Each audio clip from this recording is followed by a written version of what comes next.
اللہ تبارک و تعالیٰ نے روزے کو بھی فرض پر نازل فرمایا، حج کو بھی فرض پر نازل فرمایا، زکات کو بھی فرض پر نازل فرمایا، دین کو بھی فرض پر نازل فرمایا، دین کے تمام احکام کو اللہ تبارک و تعالیٰ نے فرض پر نازل فرمایا۔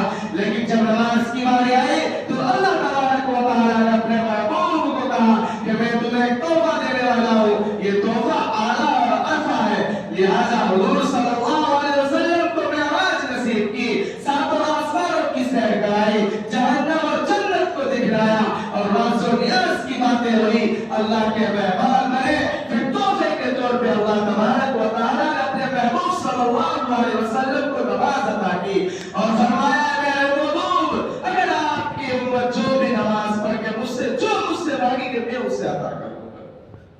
نماز ایک ایسی دولت ہے دوستو، لیکن نماز کے پابند تو بنے، نماز کی فکر تو کرے۔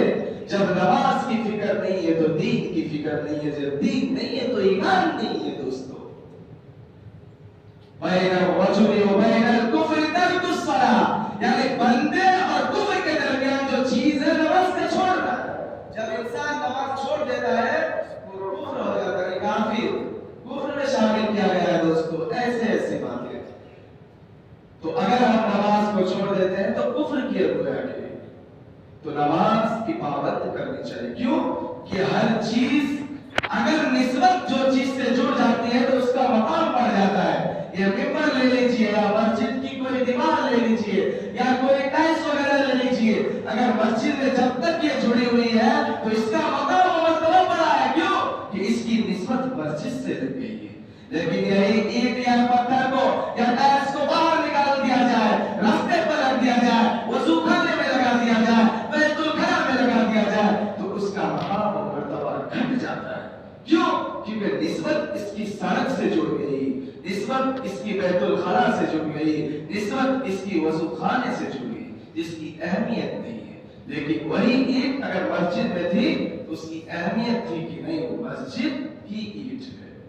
تو دوستو ہر چیز کو جب اللہ نے فرش پہ نازل کیا تو نماز کو بھی ہو سکتا ہے، لیکن نہیں دوستو، نماز کی اہمیت کو بتانے کے لیے، اس کا وقار، اس کی عزت بڑھانے کے لیے اللہ نے اپنے پاس بلایا۔ اور جو چیز کی جتنی قدر، جس کی قیمت ہوتی ہے وہ اتنا ہی اعلیٰ اور ارفع ہوتا ہے۔ لہذا حضور صلی اللہ علیہ وسلم کو عرش الہی پر بلا کر نماز ادا کی۔ قرآن کریم میں کم و بیش 7,000 جگہ پہ ایسے ہے جو وہاں پہ نماز کا ذکر ہے، اور 99 جگہ ایسے جہاں نماز کی تاکید کی گئی ہے۔ دوستو اس کو کون سمجھے گا؟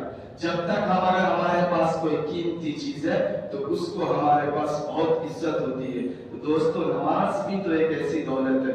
جب نماز حضور صلی اللہ علیہ وسلم جب معراج سے لے کر آئے، جب صحابہ نے پیش کیا تو صحابہ جھوم اٹھے کہ اب تو ہم کو اللہ سے لینے کا ذریعہ مل گیا ہے، اب تو ہم کو خدا سے مانگنے کا ایک وسیلہ، ایک طریقہ مل گیا ہے۔ دوستو عید کی طرح خوشی منا رہے ہیں، کس کی وجہ سے؟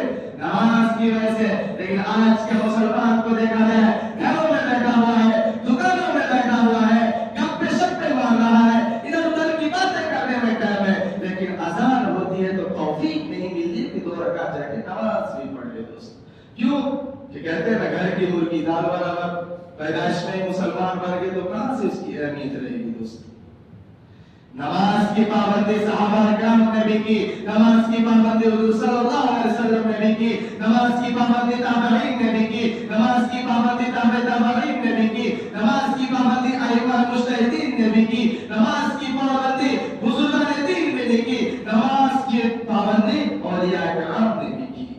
آپ یہ نہیں کہہ سکتے کہ کوئی نبی بغیر نماز کے نبی بن گیا ہو، کوئی ولی بغیر نماز کے ولی بن گیا ہو، کوئی قطب بغیر نماز کے قطب بن گیا ہو، کوئی ابدال بغیر نماز کے ابدال بن گیا ہو، یا کوئی امام کوئی بغیر نماز کے امام بن گیا۔ آپ بتا ہی نہیں سکتے کیونکہ یہ محبوب چیز ہے۔ تنبیہ الغافلین میں سماقاتی رحمت اللہ علیہ نے حدیث لکھی ہے کہ نماز اللہ تعالیٰ کی رضا کا سبب ہے، نماز فرشتوں کی محبوب چیز ہے، انبیاء علیہ السلام کی سنت ہے، اس سے معرفت کا نور پیدا ہوتا ہے، رزق میں برکت ہوتی ہے، دعا قبول ہوتی ہے، یہ ایمان کی جڑ ہے، دشمن کے لیے ہتھیار ہے، قبر میں چراغ ہے، اندھیرے میں روشنی ہے، اور قیامت کے دھوپ کے لیے سایہ آن ہے اور کرسیوں